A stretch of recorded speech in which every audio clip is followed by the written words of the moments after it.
Hello everyone, welcome to my channel. In this demo, we'll show you how to add server roles to deploy Windows deployment server as a standalone server.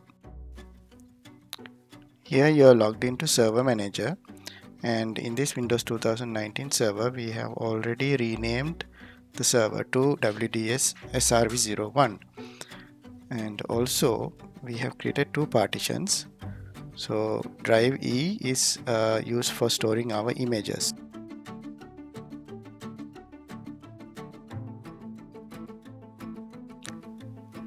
Now let's move on to the demo.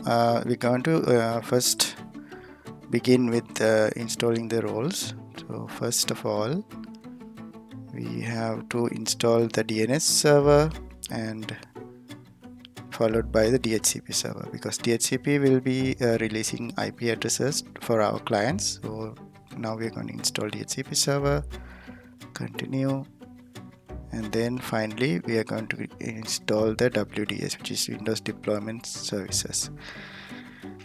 Add feature, click next here, nothing selection, and then click next again, and then we select our deployment and transport services, and then if it's required to restart we can tick it, otherwise no, then we can click install.